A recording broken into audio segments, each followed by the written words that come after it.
All right, so we're back with guess what? Tandemkross's guide rod. All right, it's a dual spring guide rod. The first video I made, I was displaying all the issues I was having with it. Initially, I couldn't replicate the problem of it not going into full battery, but still having issues with this rear portion with the buffer, kind of pancaking out, fitting real tight and getting kind of stuck in this, not stuck, but being difficult to put back together because it wouldn't. I mean, you could feel that still. You see where it's binding up. All right, and so that's with this rubber portion right here, this rubber buffer that was possibly causing the issue, and also it was rubbing on the barrel. Guess what? I put my mark on that. If you want to see all the issues or the things I was pointing out on it, go see my first video. But we're not here specifically for this particular guide rod, because guess what? Tandemkross heard the voice of the consumer. They're good to go. I got to give them credit where credit is due. They came through. They heard the voice of the people. And guess what? They got an updated Gen 2 version. Well, at least that's what I'm calling it. Because the spring, comparing the two, man, this spring feels real nice. It feels like the tolerance is a little bit tighter on it.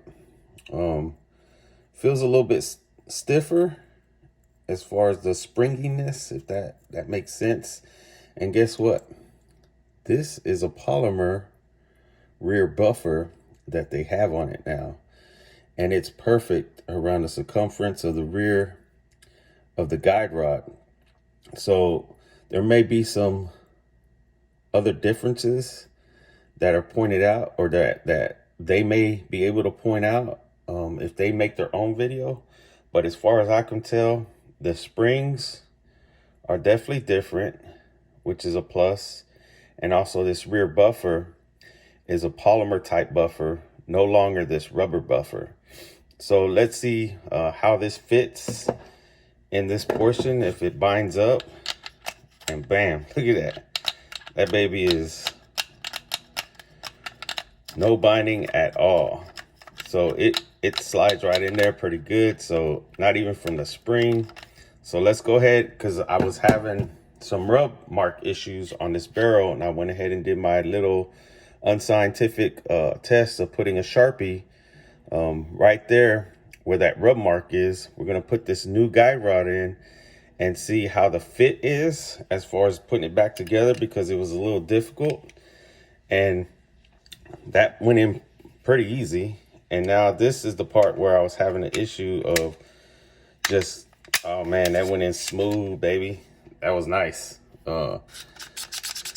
Guess what? Press check. And that thing is going back into full battery. Let me do that one finger thing I was doing. And boom, check that out. It's going back into full battery. No issues. No issues at all. Even if I barely, look at that. That's looking good to go. And guess what? While I do this, I don't feel any rubbing at all whatsoever while doing this. So, I mean, that feels really good. It actually feels a little bit better than the Lakeline and even the OEM. And let's see, no round in chamber and no magazine, so it's safe. Press the trigger. And let's see if there's any rub marks.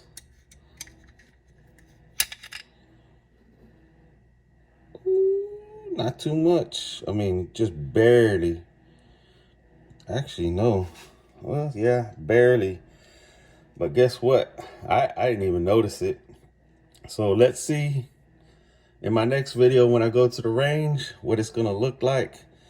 Like I said, I gotta give credit where credit is due. Tandemkross came through, heard the voice of the consumer with the issues that we were having with the guide rod. For those who were having an issue, there's now an upgraded, what I'll call Gen 2 version. Maybe they'll put out a video as well on their website.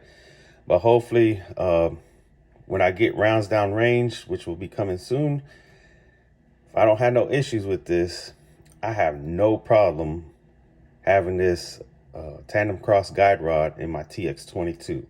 And I understand some people say this is a cheap, 22 pistol. Why are you trying to upgrade something that's a cheap pistol already? Well, because it shoots. I mean, it shoots. It may be cheap for some of those who see Taurus as cheap, but to me, trigger time is trigger time. If I could get trigger time on this, and it's a cheap way of doing it, and I can do a little upgrade here and there to hopefully prolong the life of it, then so be it. As of right now, I'm liking this Gen 2, the way it fits, the finish of it, as far as being the polymer rear buffer. It's still in the back versus the Lakeline, which is in the front. I don't know if that's going to make a huge difference, but hey, let me get some rounds down range and we'll see if there are any issues with it.